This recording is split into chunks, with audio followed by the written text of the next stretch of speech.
Hello, everyone. My name is Gary Gomes. I'm a Vedic astrologer of some 35 years experience, and I'm talking to you from New Bedford, Massachusetts.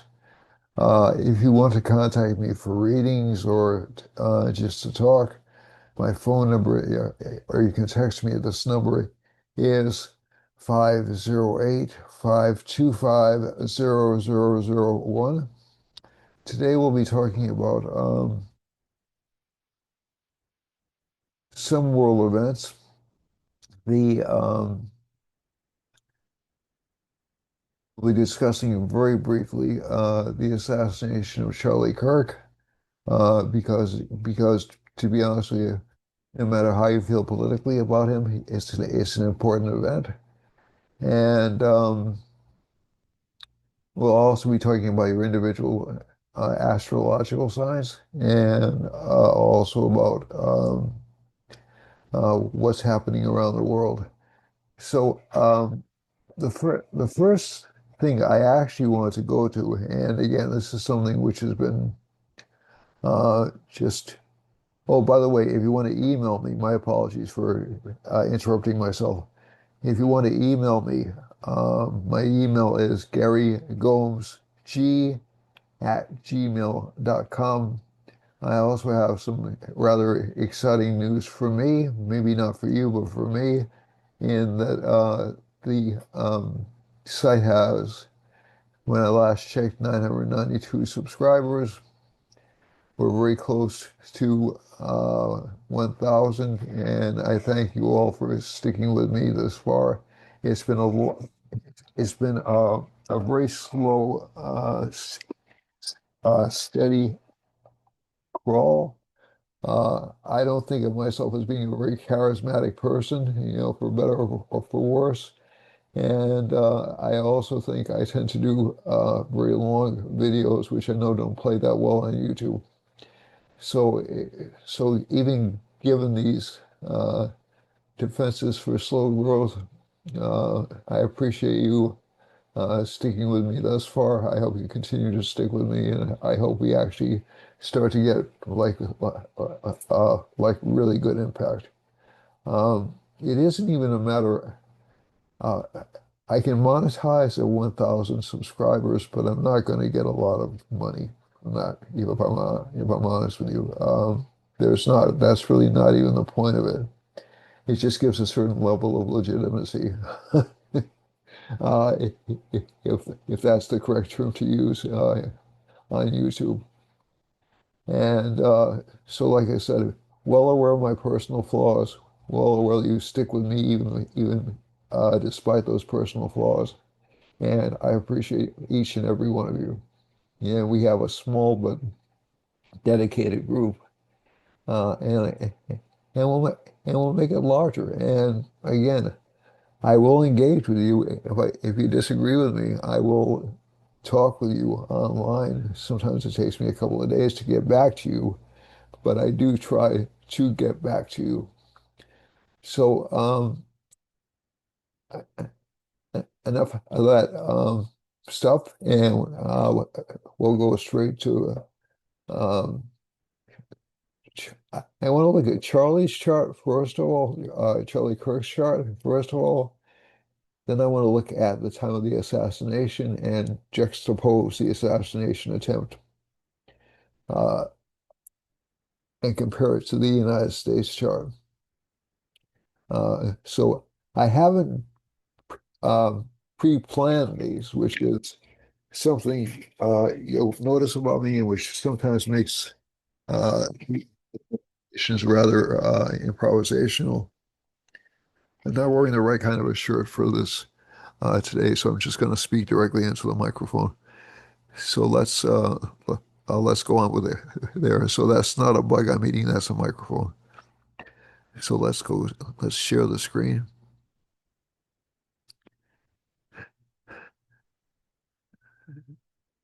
All right, if it'll cooperate. All right. I do have the charts. Okay, so we'll look at.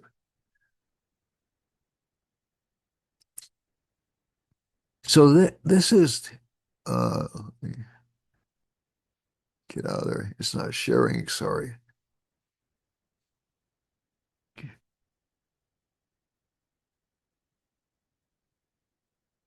It should be sharing now, and it is. Hooray. Okay. So, let's swap. So this is, let me see what I have Charlie Kirk's chart in here. I did it just before I came on, so hold on a second. Sorry for I'm still here. Don't leave. I learned that the hard way when I went silent for a few minutes, and everybody assumed I'd gone away or something. All right, so let's see now.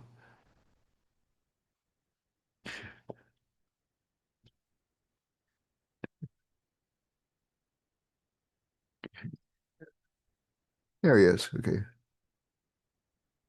All right. So up front, I'm just going to tell you, I have looked at some of his broadcasts. I've appreciated some of his exchanges with college students. I don't agree with him on every particular case, but that also doesn't mean that I think he should be silenced. So that's, so that's just um, that's like the total depth of my involvement with him. I thought he was a sharp guy. Yeah, I honestly did. Um, Again, that doesn't mean I agree with them. I know there are a lot of people I've watched through the years who I thought were sharp people that I didn't necessarily agree with. So, so essentially, what we have here is this is his birth chart. Now, I couldn't find an actual time of birth for him, so this is what we would call an approximate chart.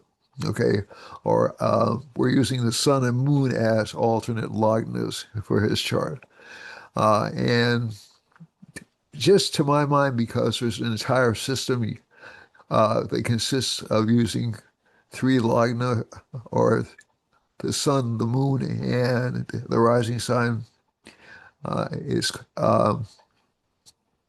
it's called the Sudarshan chakra. Um, I feel justified. I feel this is a reasonably close interpretation because he was a very well-known figure. You know, he was a celebrity of sorts. And we have the Mercury-Mars conjunction in the second house. Now that does mean he's capable of lying, but also, as I said before many times, this is an actor's combination. This is also a politician's combination.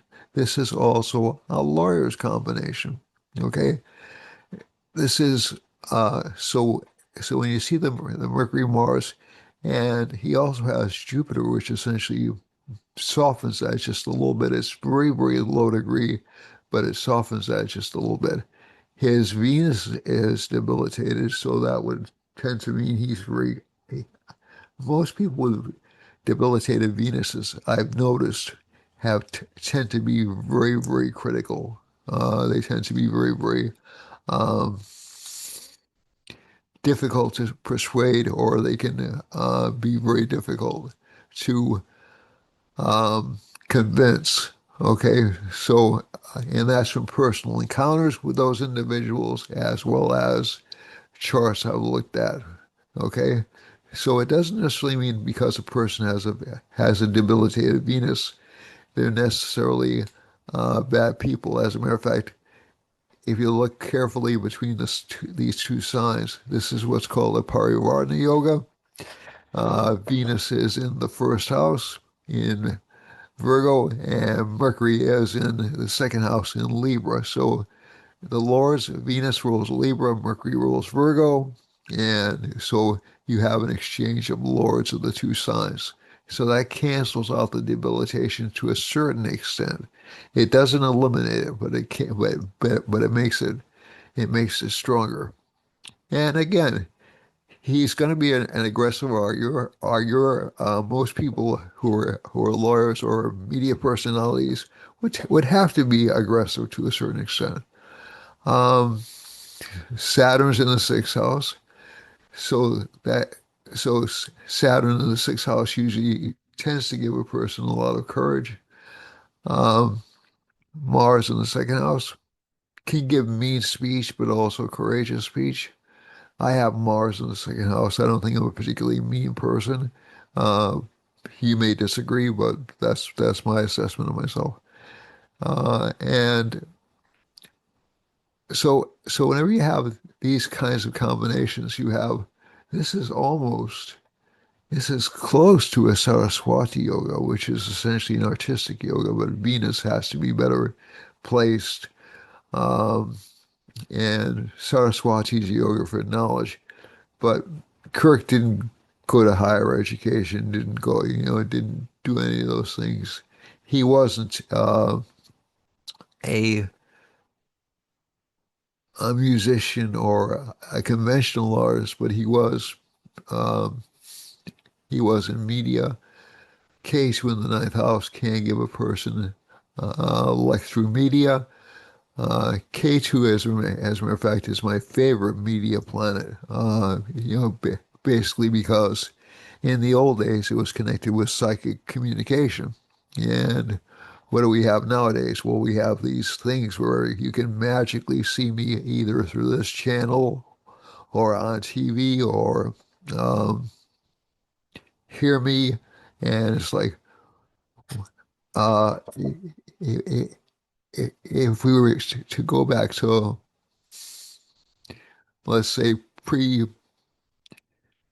18th century or pre 19th century world, that would seem to be, almost like psychic communications, right? So, ninth lord is in the first house along with the sun, giving a certain amount of fame or recognition. Um, and he's in a Rahu Mahadasha right now. Rahu's in the third house in Scorpio. So there's nothing really afflicting Scorpio right now, at least in the transit chart. But let's look at the actual death chart. So this is the chart, I believe, when he passed away. Okay. So this was the shooting. Now, it's interesting that the Venus, I want to go back to the birth chart for just a second.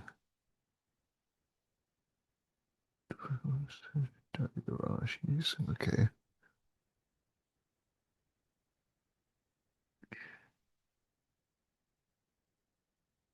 Okay, so as I said before, we don't know his rising sign, so it's kind of difficult to assess, but he would certainly have problems with open enemies if Saturn is placed in this house. Mars is close to the maximum degree or close to the highest degree it can be in Chitra Nakshatra. Chitra is um, essentially Mars in the first house is always a little bit dangerous um, for accidents or for shots. Also, um, interestingly enough, we have Jupiter in the ninth, aspecting the first. Sometimes that's protective, sometimes that's not. There's an axiom that Jupiter in the first house protects the person from all kinds of problems. This isn't Jupiter in his first house unless he's a Gemini rising, which we don't know.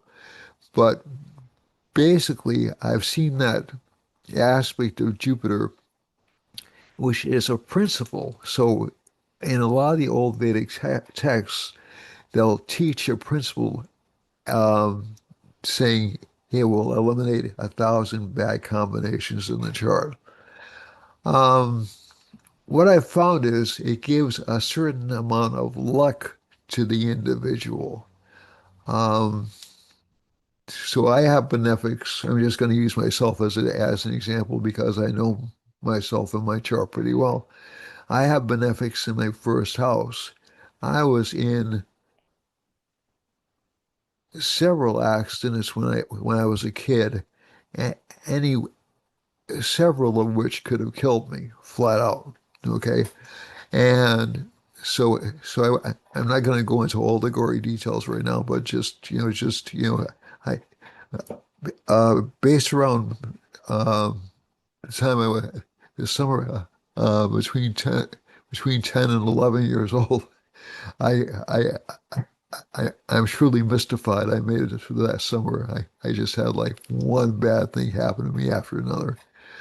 Um, but I think that Kirk's chart is a little different because his Venus is debilitated. That's one of the protective planets.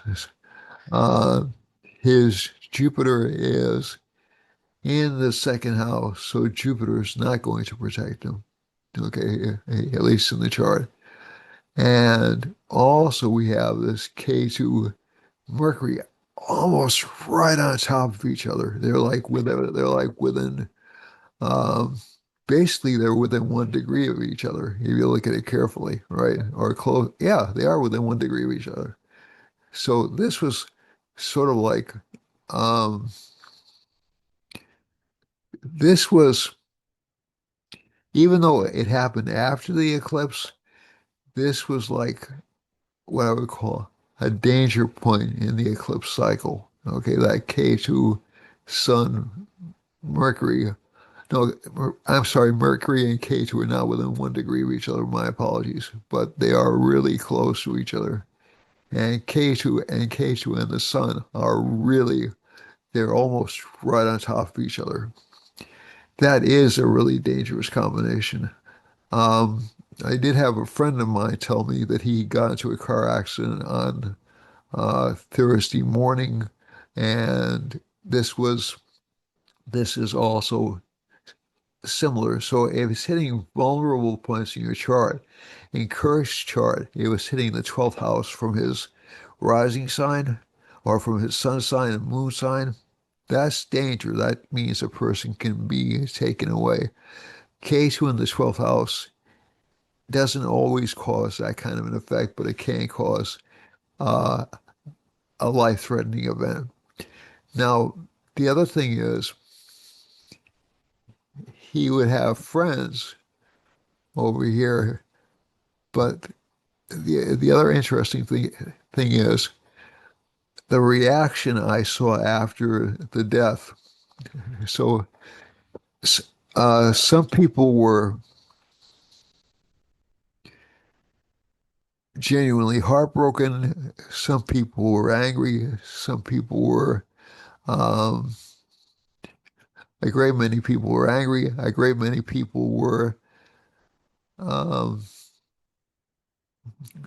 hated him but kept their mouths shut.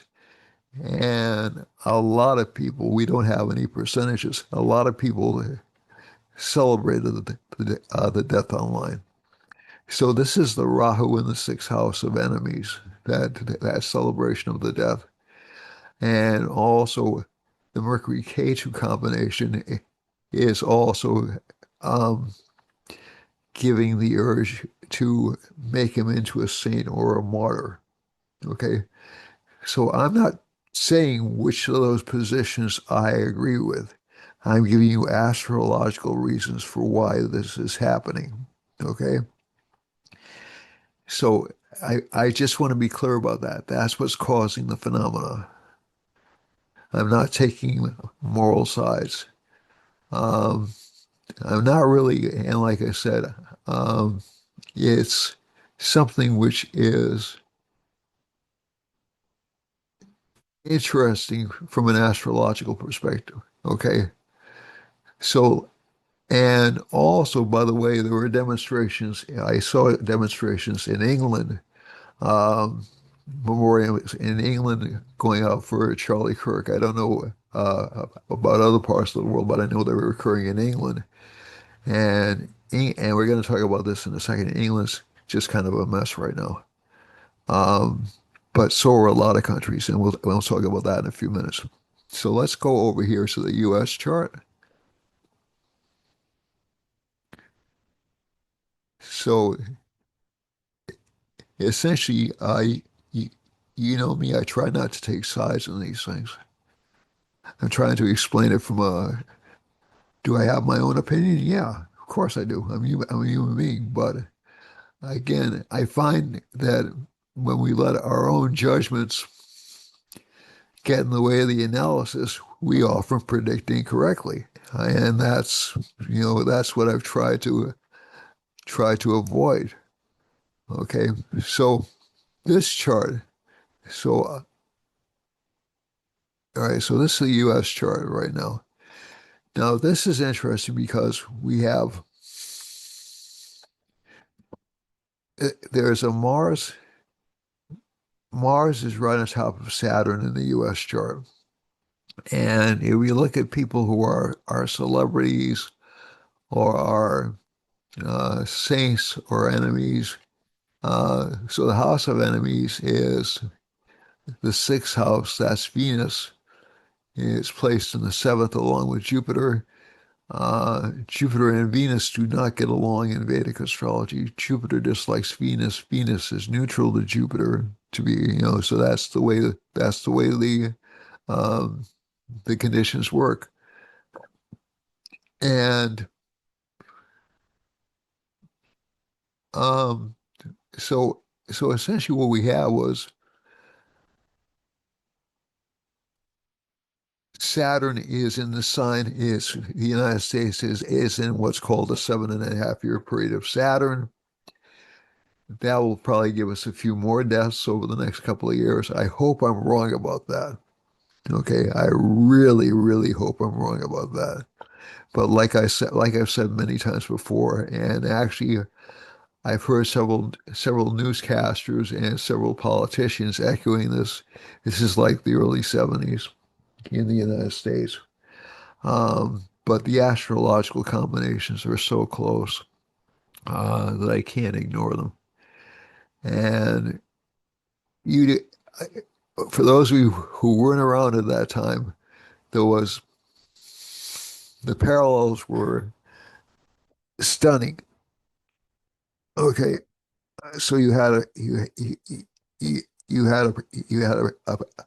president, you had an unpopular war going on. So we have the conflict in Gaza going on, which the United States didn't start. Um, as a matter of fact, you have two unpopular wars, depending on which side of the political fence you're on. So for some people, the Ukraine war is unpopular. For other people, what's going on in between Israel and Palestine is unpopular. Um, you have a lot of tensions going on around the world. There are also economic readjustments going on. Nixon did some economic readjustments in 1972, 1973, which a lot of people forget about because it seems like ancient history, but it's really the foundation for the imbalances we're seeing right now. And so that was what led to OPEC. That was what led to the oil prices skyrocketing in 1972, 1973. And also, uh, the U.S. was it was a little bit, I think it was within Sati range around that time, especially in the early 70s. And there was also a very strong populist movement. A lot of people forget in the election of 1968, George Wallace ran as a third party candidate. I think he ran again in 1972. So there was a very large populist contingent, which Nixon managed to pick up. But we could have had somebody like George Wallace as president if somebody like Richard Nixon hadn't been president. So that so that's a little bit of a sobering thought right there. And the other thing is there are also a lot of shaky governments all around the world at that time. So again, we're in a parallel. No two historical situations are identical, but we're experiencing a lot of parallels right now. And there are astrologically determined parallels between the transits of Jupiter, Saturn, and Rahu in particular, and Ketu as well. So the Kirk assassination or the Kirk killing, depending on what you want to call it, happened really, it was triggered by events in the United States' ninth house. So there's a Mercury K2 Sun conjunction in that sign right now by transit. That will give both bad luck to the United States, difficulty from allies or partners. Venus is in the eighth house. That will give, to a certain extent, a lot of what I would call um,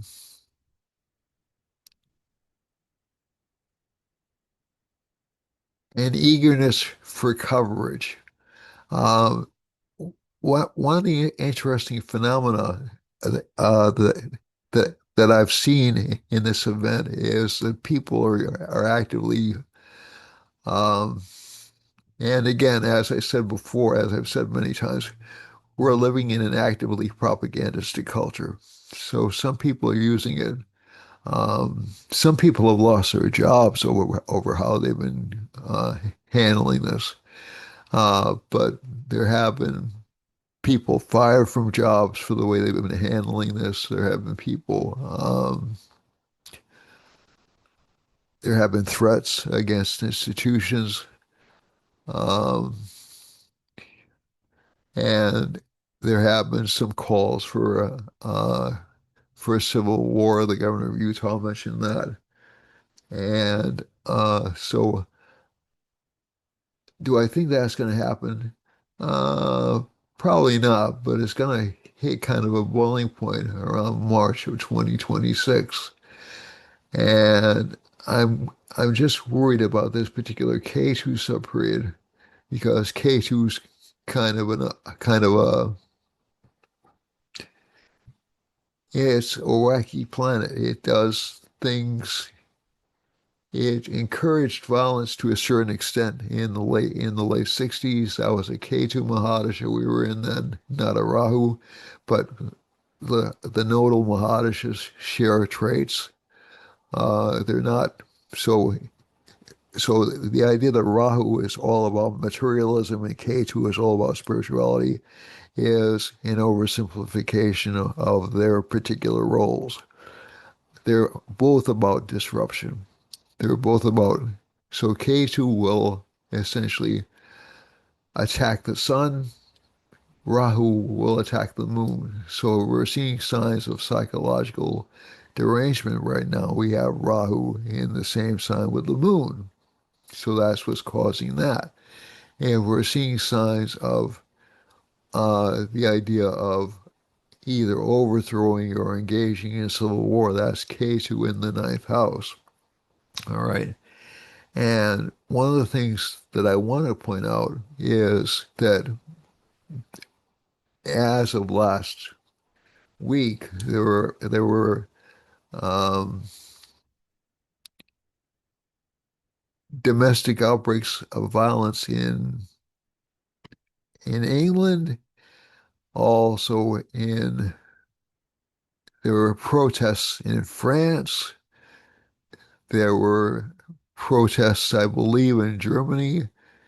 There were also protests in Spain, if I recall correctly, and Nepal,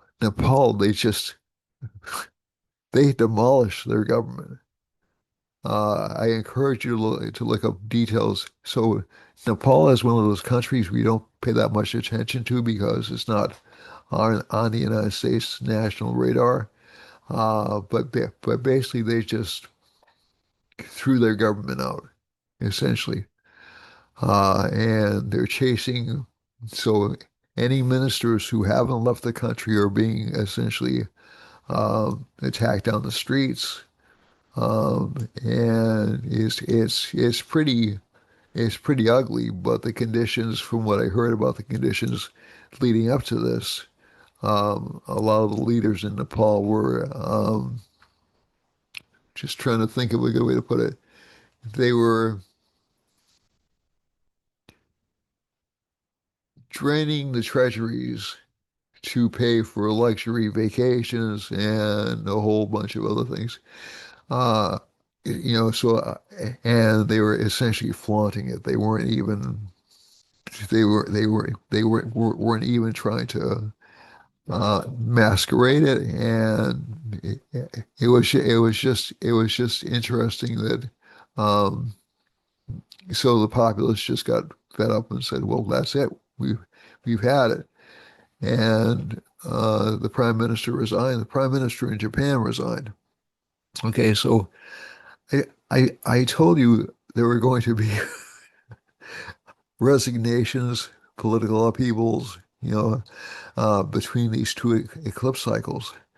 I'm sorry to say that's happening, but I also think I also think we're kind of experiencing um,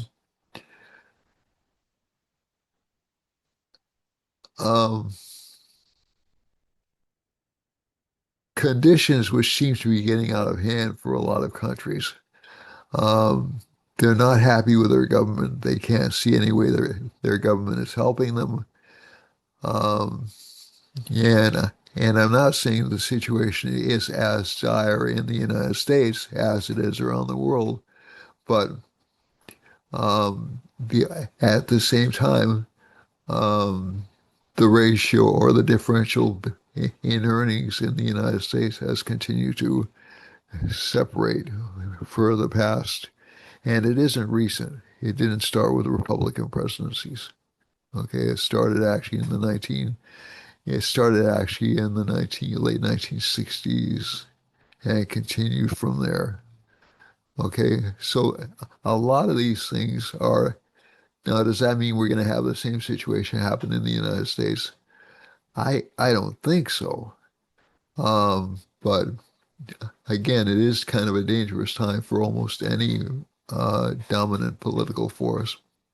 And I had one person comment, "Well, you're not showing any lines going through a certain country." And I said, "Well, yeah, but I don't need a line. If something's already started there, I don't need a line to trigger it. It's already started there." And I also explained, yes, there is a line, and I indicated where it was on the map. But yeah, it looks like a kind of a dangerous period, especially over the next, I would say between now and March, if I'm quite honest. And after March, if things aren't resolved, then we're probably going to see some really ma major violence issues start coming up. Rahu Ketu periods tend to be a little bit difficult, extraordinarily difficult.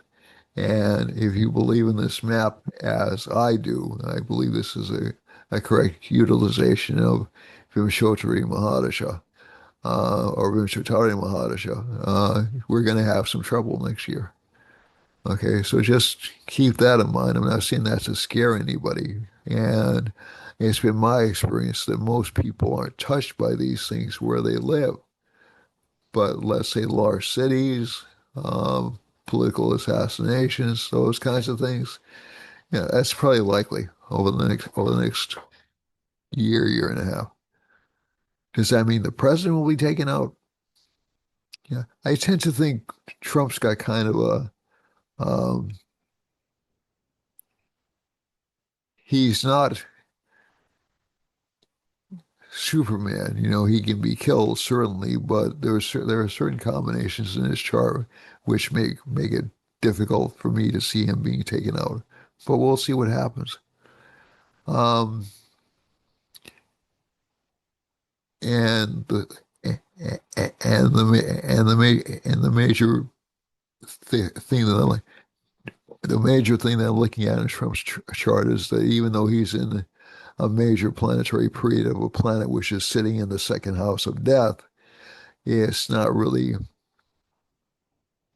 Jupiter itself is really not a death-inflicting planet for him. So it gives potential risk, but it really doesn't kill him. Okay, his death-inflicting planets would tend to be Saturn and Mercury. So, um, so if so, let's go to the chart right now. So we have a Scorpio rising. So I won't talk any more about that. By the way, everything you're hearing about Charlie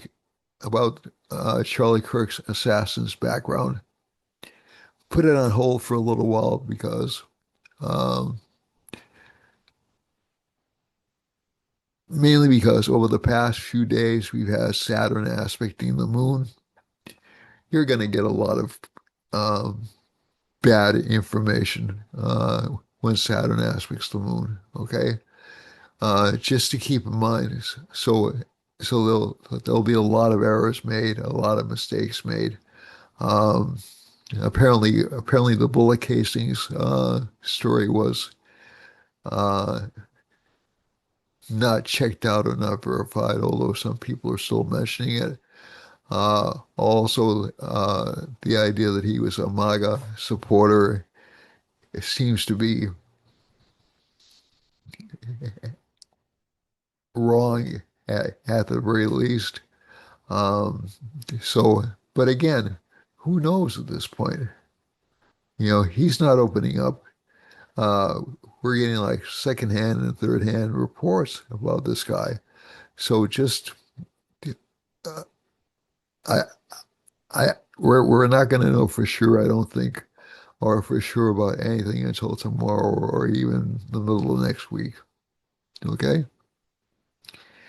So right now, just kind of suspend that that need to know because as the moon goes over Jupiter, then Venus, we'll get a better idea. All right, so let's look at the chart for this week. Scorpio is the first house, The Lord of Scorpio is in the 12th. So this does indicate some focus on losses and financial obstacles. Thank God Saturn and Mars are out of mutual opposition because at least we feel like we can move forward and start to do things. So that's a good sign. Um, we still have the Sun K2 combination, Sun K2 Mercury combination. So be very careful who you believe and who you pay attention to. That includes me, to be honest with you, because when this combination occurs, it's really easy to make mistakes, and but also it's really easy to fabricate stories to justify what I would call stupid or stupid understandings or deliberate misunderstandings. So the Mercury K2 combination is what I like to call um, the storyteller combination. So if somebody comes up to you and says, "The dog ate my homework," it's sort of like the dog ate my homework kind of a story. So you could uh, probably get the same result by saying, "Well, I forgot to pay that bill, or I forgot to do something, or uh, geez, I forgot my assignment, or I forgot to do it. Can I do it tonight?" You, you come up with the excuse of, "Well, the dog ate my homework," and it's so I've seen people give like very, very elaborate explanations and even make up stories um, completely when this conjunction has been in play. Mercury Rahu does the same thing, but it's a little bit more obvious. But Mercury K2 is like all of a sudden you have this vision in the back of your head, and you say to yourself, "Well, I should say this happened," or "I need to make this sound dramatic," or "I need to." It's just It's just really weird. I know people who have that combination in their charts, and they're expert storytellers. And but sometimes it's for no reason, So that's why I'm laughing. It's just like doing this. You could just tell the truth, and it would be so far. So there would be so much less for you to remember that you lied about. All right. So uh, Mars is in the 12th house, still somewhat bad for relationships. Saturn is, and again, the one thing I feel compelled to with the Saturn in the second house is there is a lawsuit about the tariffs ongoing, I believe, and so that could cost the United States a lot of money if it gets decided against the president, but it hasn't gone to the final court yet. So again, like I said, what, uh, what I've seen happen through the entire um, Trump presidency, and even a bit before that, to be honest with you, so it isn't unique to Trump. It's just on steroids with Trump. Is that people will report an action like it's the final action taken when it's really just, so suffers major defeat. Yeah, so he lost this particular case, but the way the court system works, if there's another level of appeal, then we know either the person who was who won or the person who didn't won will appeal it to the next stage. So a lot, it isn't fake news, but you feel like you're getting resolution, and all it is like you're just being drawn on to look at more things. So just don't panic about that. But I just thought I'd mention that. Um, Rahu is in the United States moon sign, not a good combination, as we said before, but it's in Aquarius. So again, this is a good period for inventions, for technological innovation. I just read something about uranium being used to power a space flight. Um, and it would cut down the time to get to Mars in half. So I don't know whether or not they're going to go through with that, but that's just an example. Um, and let's see, and the other thing is, so just be careful about people conspiring behind your back. I have a very weak eighth house, so I never know when people are conspiring against me. I almost never know. And Jupiter and Moon in this chart are in the eighth house. So again, even people who seem to have the best of intentions for you are probably trying to figure out ways um, to undermine you or undercut you. I am not trying to make everyone paranoid. Just be aware that people are being motivated by very selfish interests right now.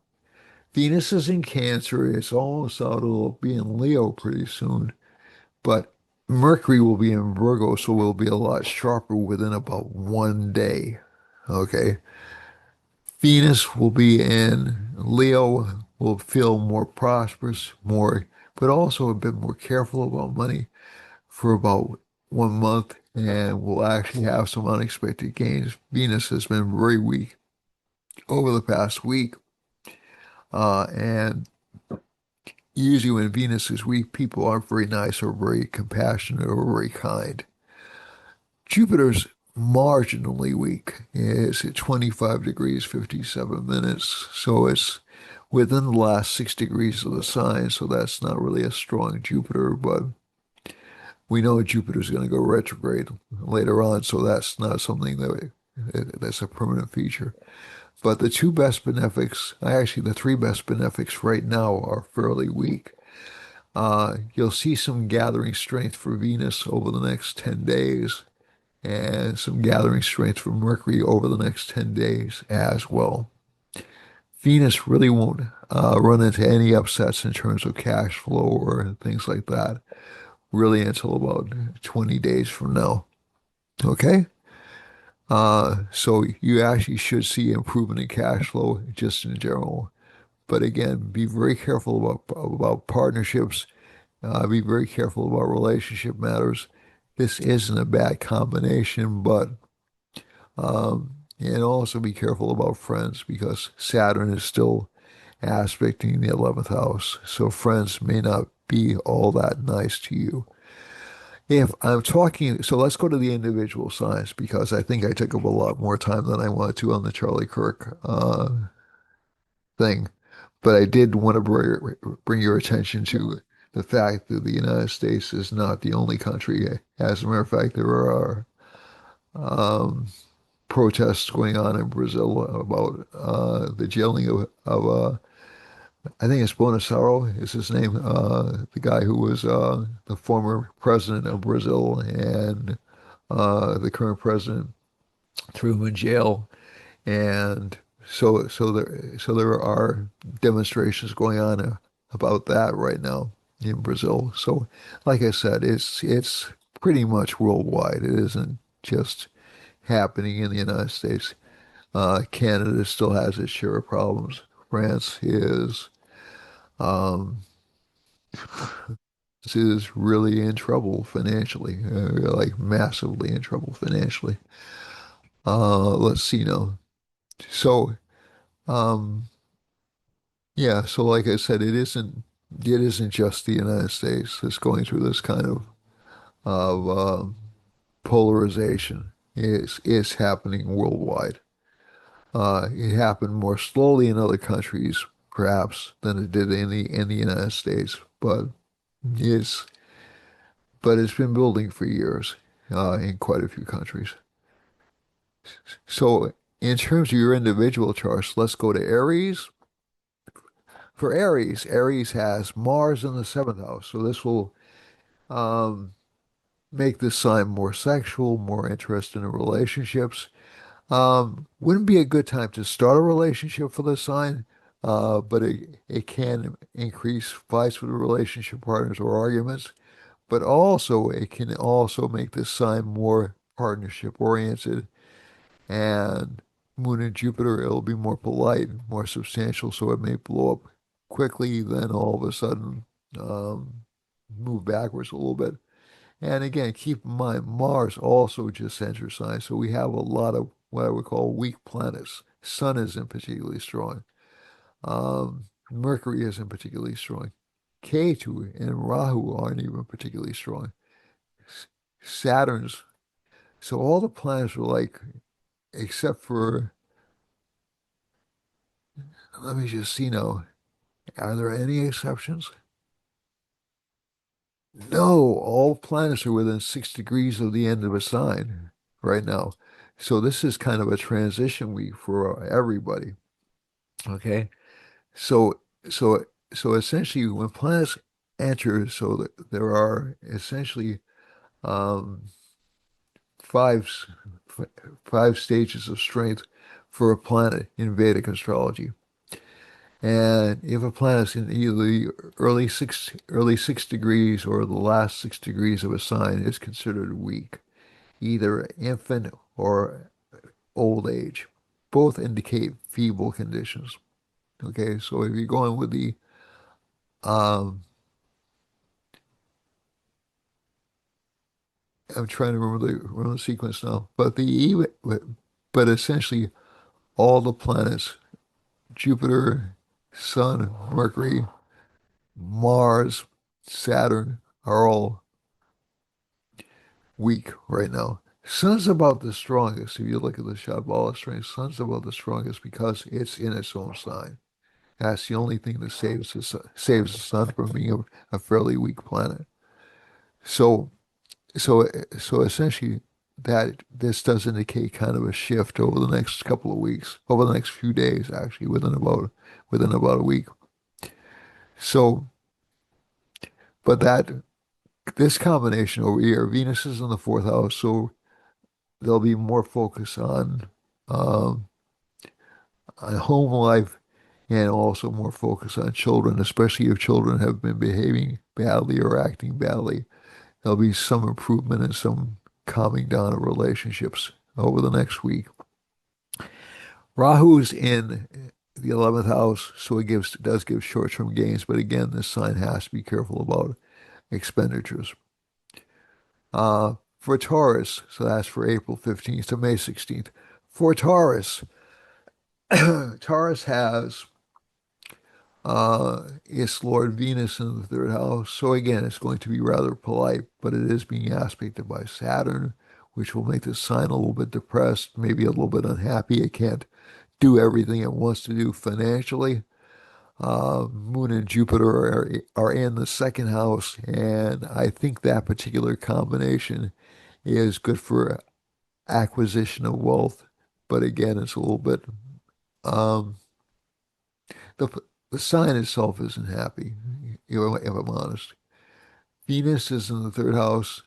A lot of desire for financial gain, a lot of desire for friendship, but unfortunately not being met. More focus on home life next week. Um, and more focus on making home life peaceful. Mercury rules the fifth house. Mercury's going to be placed in the fifth house, so much better relationships with children.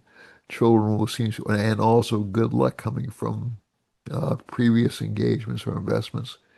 Mars is in the sixth house, and so that gives some problems with coworkers, some problems with employees, maybe some problems with people who do service work for you.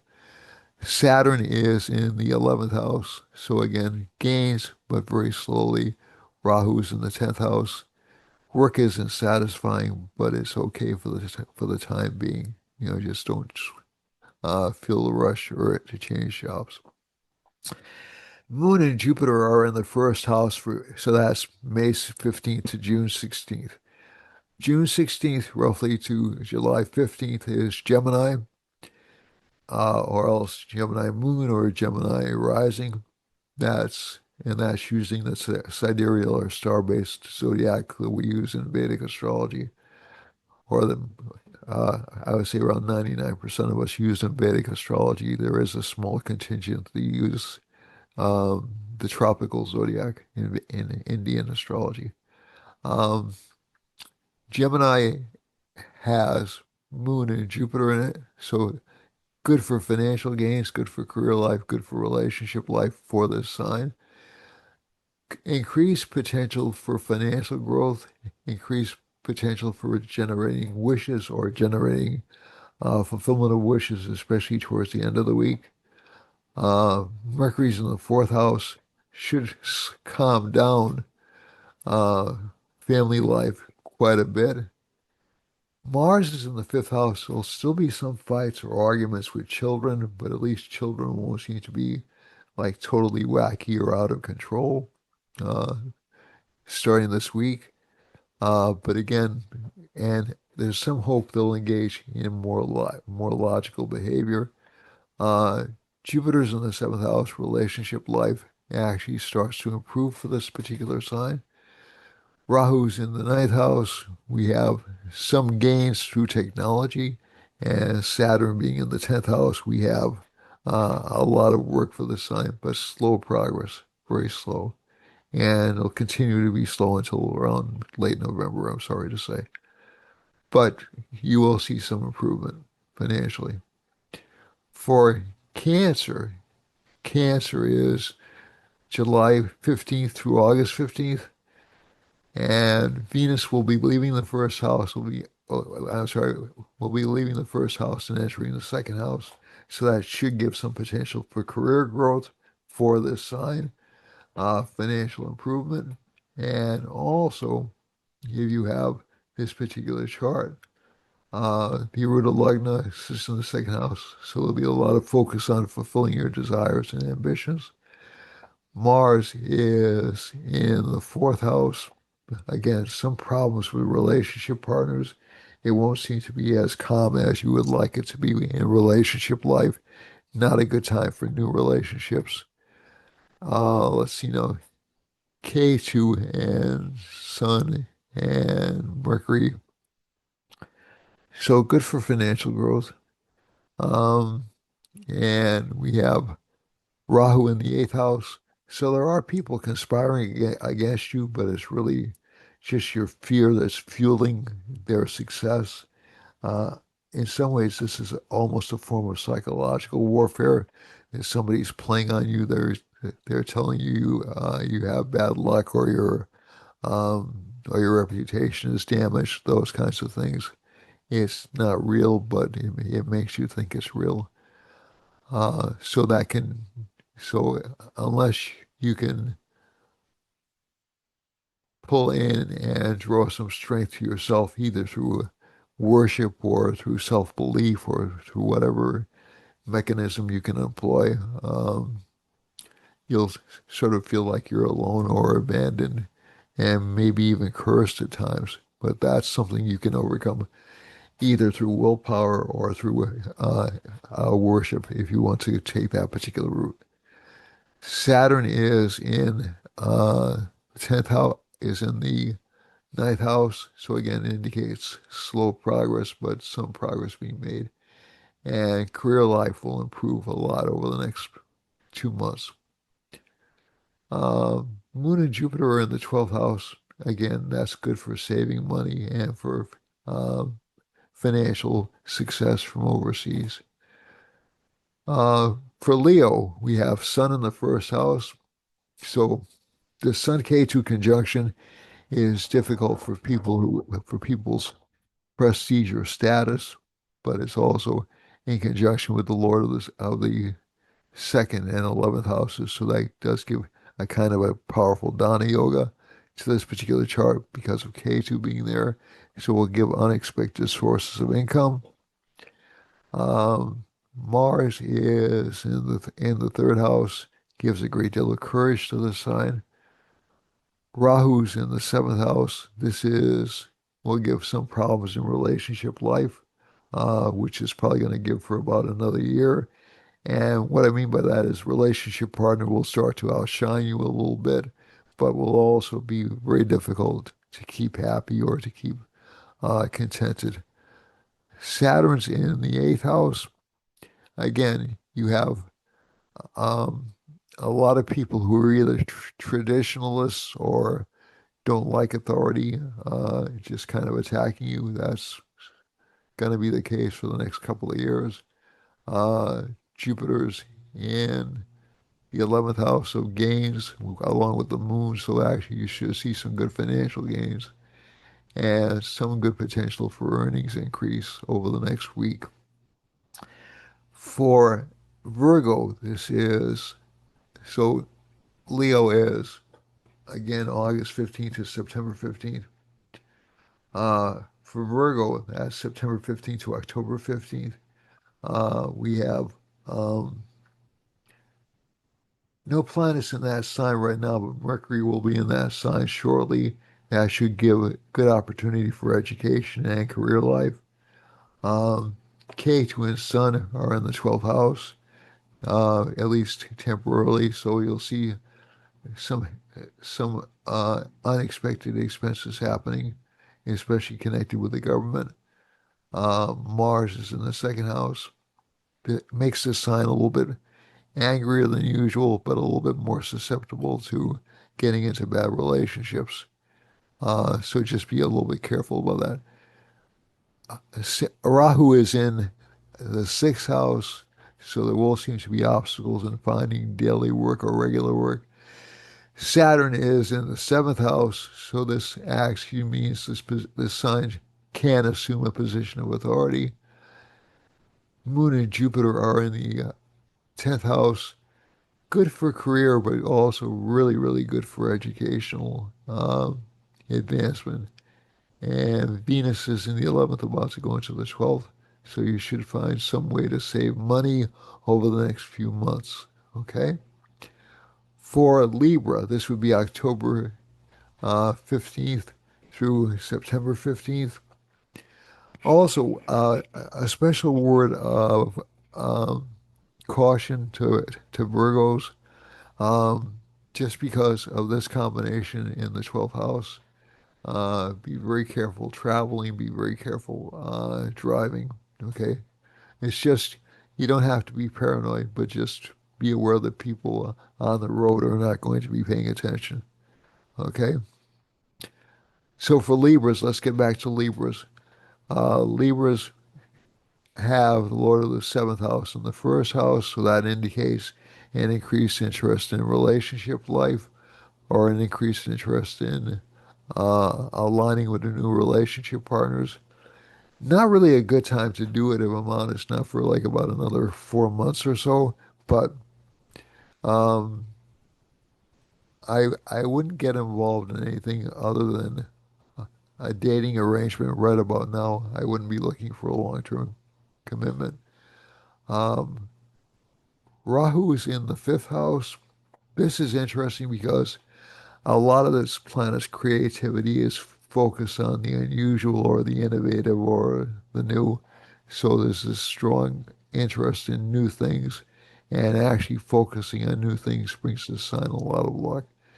Saturn is in the sixth house, so the Lord of the fourth and the fifth of education and intelligence indicate you'll have to work for what you earn, perhaps more strongly than you usually do. And so the past few years have been kind of easy for Libra rising, depending on your chart. But these next 2 years will require more work than normal. Moon and Jupiter are in the ninth house, so this indicates change in luck connected with career. Career life looks very good for the sign. Financial gains look very good for the sign. And even new and unusual friendships look promising. And also a good time for study, for self-reflection, for even pursuing subjects like astrology or accounting or anything connected with numbers. It's a really good time to study. Let's see now. For Scorpio rising, Scorpio has um, Mars in the 12th house. Again, not a good time for relationship life. So just be aware of that. So they're around one, two, three,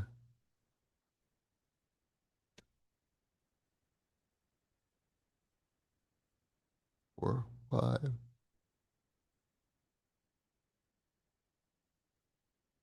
Around 5 signs out of the 12 shouldn't get involved in relationships.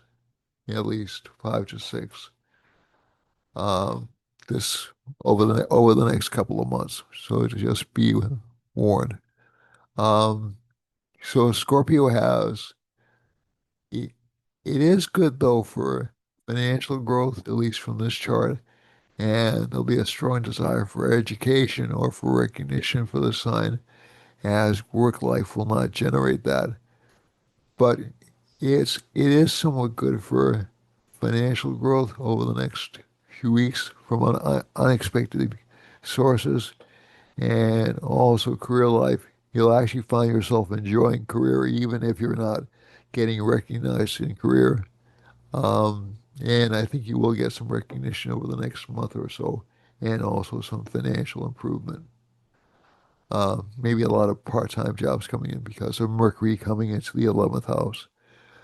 For Sagittarius, so that would be November 15th to December 15th for Scorpio. Sagittarius has December 15th through January 15th, and the Lord of the sign is in the seventh house, so that's good for long-term relationships. It's good for new business partnerships. Saturn's in the fourth house. Home life will seem to be uh, a bit of a drudgery, if I'm honest with you. Rahu is in the third house. Good for some courage and some experimentation in life. Venus will enter your ninth house, which should be good for financial growth. Mercury will enter your 10th house, very good for career life. And Mars will give you gains through property over the next couple of months. For Capricorn, this is uh, Dece- roughly January 15th through February 14th. And this sign shows a strong desire for economic growth uh, and a lot of determination to achieve it. Venus moves to the eighth house. There'll be unexpected gains, but you won't really get your money through conventional means. I'm not asking anybody to rob it, but you may have to sneak around or uh, find new ways to make money. Mercury sits in the ninth house. You will have access to more uh, business activities, and Mars is in the 10th house. A very good month for business life. Relationship life looks okay, but not quite as good as it has been over the past couple of months. So I'd focus more on individual business efforts rather than partnerships. For Aquarius, this would be February 15th to March 15th. That will show increases in financial strength through hard work and through innovation. Moon and Jupiter in the fifth house, relationships with children are good. It's also somewhat good for financial gains through inventiveness or through social skills. Venus enters the seventh house, better for business partnerships or unorthodox business partnerships, and it may attract unusual or uncanny relationship partners. So maybe eccentric relationship partners, those kinds of things. That's what I mean by uncanny, not that they're mystical or they're or they have superpowers. Mars is in the ninth house, good for financial gain through career for the sign. So actually Aquarius is going to have a relatively good month ahead. Finally, for Pisces, this is um, March 15th through April 15th. We have Saturn in the first house, which is going to be there for quite a while, so just get used to it. So it will put more pressure on the sign, more effort on the sign. And again, there is a heavy expenditure pattern shown in this chart, which will only really last for about another, I would say about another year or so. But that's a long time. So you will have some offsets, like Venus will offset that heavy expenditure pattern this month. And also Moon and Jupiter in conjunction will tend to offset it as well. Mercury will give you more financial benefits through relationship partners. Relationship partners will figure out ways to enhance your um, finances. And K2 Sun and Mercury, be careful about health issues. Finally, from the chart, I keep coming back to this Rahu in the 12th house. If you're engaged in like really unusual speculative activities, that's rather healthy, but I wouldn't invest too much money into them. And so Pisces looks like it'll get a bit of a break for about, I would say about 4 months in terms of career life and also financial life. Okay. But it'll still seem like hard work. Now let's go to the time and space map. Sorry, I'm kind of rushing through this today, but I do want to get this done relatively quickly.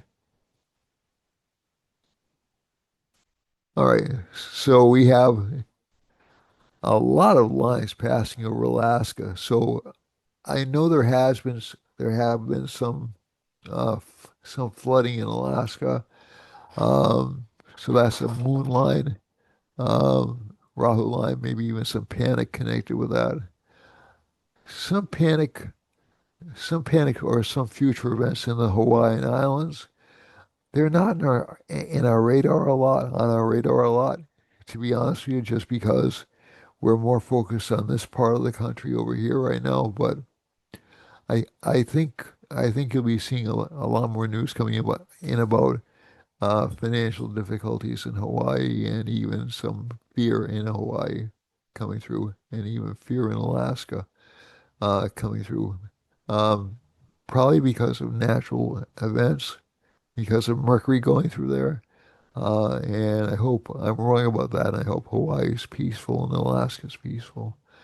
There's a Jupiter line running through the upper northwest of Alaska. That was one of the territories that was thinking of leaving the Canadian Union.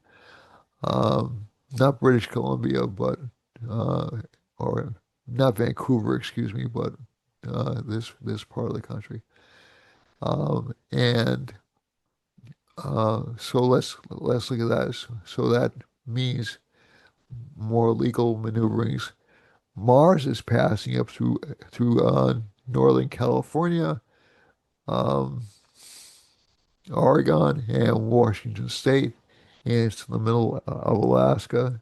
So you may see some violence in those parts of the country, or maybe even some uh, air um, related accidents uh, in that part of the world. Um, there's a Venus line going straight through um, North Dakota, South Dakota, all the way down to Texas and Mexico and close to Mexico City. So this could indicate flooding or the possibility of difficult storms. Venus is actually a rain indicator in the chart, so is the moon because they're both kapha planets. Um, Rahu is going through New York, so there should be some scandals in New York and in Washington, D.C. What a surprise.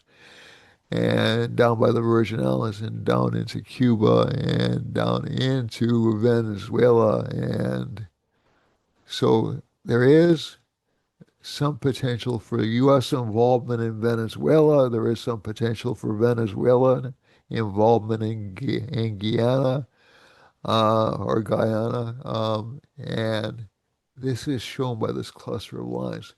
There's a Sun-Mercury line running through pretty much through the same part of the country I'm in right now, and up through New Hampshire and up through Montreal. So there should be some government disruption over there, and even some panic about government in this area, and down into Haiti, Dominican Republic, and down close to Guyana, not quite in Guyana. And also, we have the Saturn line running into, so there are arguments about natural resources in all these countries right now. Okay. There's a Jupiter and a Mars line running through Brazil right now. So there are some disputes about the government and about the law going on, which I mentioned earlier. Um, there is definitely a Jupiter line running through uh, Ireland, Scotland, and into Norway and Sweden. Now, Jupiter lines are generally benefic, but they're also about things like law and tradition.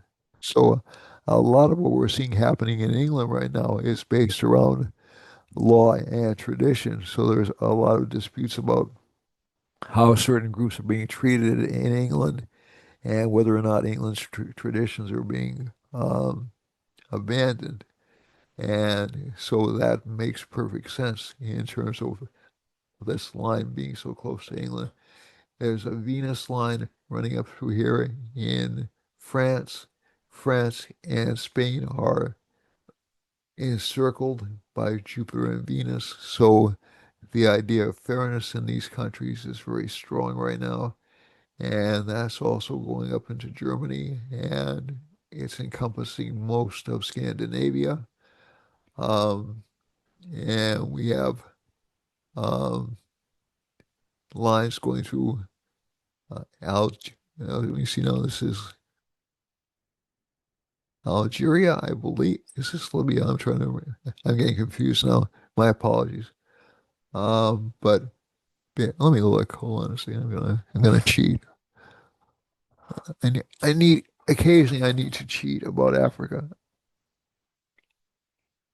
I need to I need to check my lines.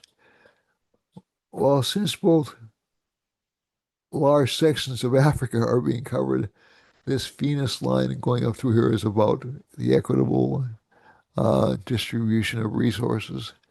Um, so I'm expecting to see some violence erupt in Germany, um, North Africa, down through uh, Southwest Africa around the tip here, and also really in large sections of Africa because we have all these clusters of lines of governmental change happening all the way up through Algeria, into Greece, into Eastern Europe, into Turkey, into um, Sudan, God Almighty, into Egypt. This looks like a bit of a mess in Africa, all the way down to South Africa, Mozambique, Angola. Um, God Almighty, what a mess. So, so why I'm saying that is I don't want to make it sound like it's catastrophic. As a matter of fact, Nigeria is affected as well.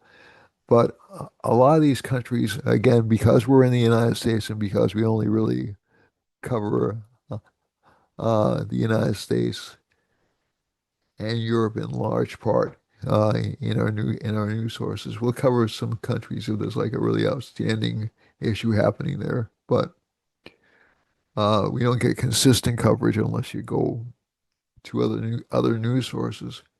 Uh, um, these regions are in conflict or in disarray right now, especially economically.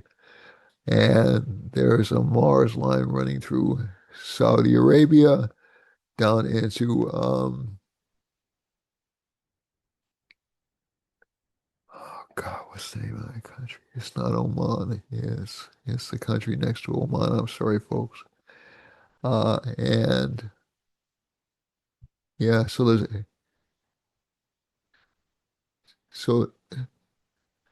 so I believe this is the country which is housing the Houthis, if I'm not mistaken. I can't remember whether or not it's Oman or this country.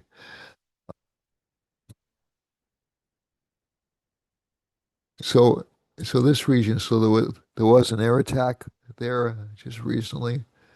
So the Mars line makes perfect sense. And uh, let's look up at Ukraine. There's a Mars line in Ukraine.